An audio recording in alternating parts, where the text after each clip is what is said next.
Assalamualaikum warahmatullahi wabarakatuh. Perkenalkan, nama saya Safa Aulia dari kelas 11 MIPA 3.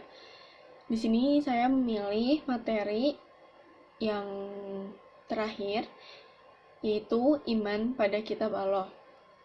Apa sih fungsi dari iman kepada kitab Allah? Berarti kita harus meyakini kitab-kitab Allah itu benar firman dari Allah yang diturunkan kepada Rasul yang dipilihnya. Ada juga mushaf, yaitu mushaf kumpulan ayat-ayat Al-Quran yang terbentuk lembaran kertas yang berjilid. Pada awalnya, Al-Quran dihafal dan ditulis pada pelepah kurma, daun, dan tulang. Proses penyalinan dan pengumpulan dilakukan oleh Zaid bin Sabit atas perintah Khalifah Abu Bakar As-Siddiq. Terdapat 4 macam kitab yang diturunkan kepada 4 Rasul dan Nabi. Yang pertama ada kitab Taurat, yaitu kepada Nabi Musa alaihissalam. Yang kedua ada Zabur, yaitu kepada Nabi Daud alaihissalam. Yang ketiga ada kitab Injil kepada Nabi Isa. Dan yang terakhir yaitu kitab kita Al-Quran kepada Nabi Muhammad SAW. Bukti bahwa Al-Quran merupakan kitab terakhir terdapat dalam surat Al-Hijr ayat 9 yang artinya, sesungguhnya kamilah yang menurunkan Al-Quran dan sesungguhnya kami benar-benar memeliharanya. Suhuf diturunkan kepada Nabi Ibrahim alaihissalam, Nabi Musa alaihissalam. Dinyatakan pada surat Al-A'la ayat 19 bahwa suhuf ada 150 suhuf kepada Nabi Syis, 30 suhuf kepada Nabi Idris, 10 suhuf kepada Nabi Ibrahim, dan 10 suhuf terakhir yaitu kepada Nabi Musa sebelum diberikannya kitab Taurat. Isinya memiliki kesamaan, yaitu mengajak manusia untuk bertauhid. Fungsi kitab yaitu sebagai pedoman hidup manusia dalam berhubungan dengan Allah dan membuat manusia menghambakan diri dan menyembah Allah. Terdapat pada surat Al-Zariyat ayat 56 yang artinya, dan aku tidak menciptakan jin dan manusia melainkan supaya mereka menyembahku.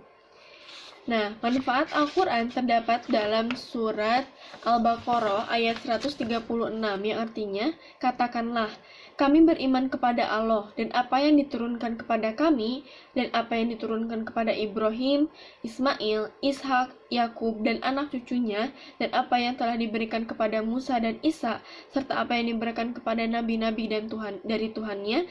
Kami tidak membeda-bedakan seorang pun di antara mereka dan kami hanya tunduk patuh kepada Allah.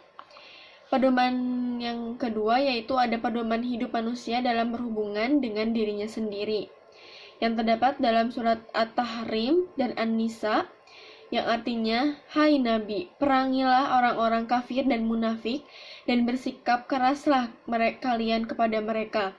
Tempat mereka adalah neraka jahanam, dan itu seburuk-buruknya tempat kembali. Dan ketiga ada berhubungan baik dengan orang lain. Terdapat pada surat Al-Hujurat ayat 13 yang artinya, hai manusia, sesungguhnya kami menciptakan kamu dari seorang laki-laki dan perempuan, dan menjadikan kamu berbangsa dan bersuku-suku agar kalian saling mengenal. Sesungguhnya orang yang paling mulia di antara kamu di sisi Allah ialah orang yang paling bertakwa di antara kamu. Sesungguhnya Allah Maha Mengetahui, Maha Mengenal.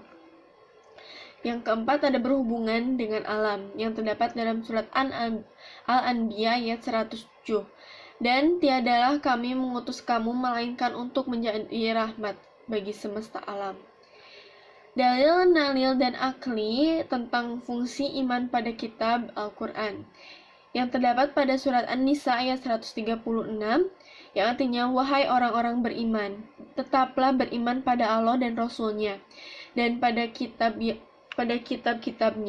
Akan barang siapa yang kafir dan hari kemudian akan sesat sejatuh-jatuhnya. Tanpa penghayatan terhadap kitab Allah, tanda penghayatan kepada kitab Allah, kita harus bisa membacanya, mengetahui dan memahami filosofinya. Terdapat surat perumpamaan banyak hikmah yang tidak bisa diartikan secara harfiah, tidak menyusahkan manusia, terdapat ayat muhkamat dan mustasyabiyah menjalankan isi kandungannya. Nah, yang pertama ada kitab Taurat, yaitu Torah, Nabi, dan terdapat 3 versi, ada Torah, Nabi, dan Ketubin. Terdapat di kitab Old Testament yang isinya 10 Commandments.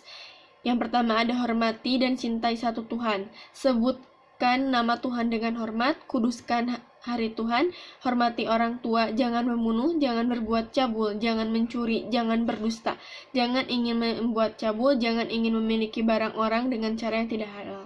Yang kedua ada Jabur, yang artinya menulis, yang berisi nyanyian rohani suci. Ada 150 surat yang tidak ada hukum-hukum, hanya ada hikmah dan pujian, juga sanjungan kepada Allah. Terdiri dari 5 macam sanjungan, ada liturgi, perorangan, ratapan-ratapan sema, ratapan dan doa individu, dan terakhir nyanyian untuk raja.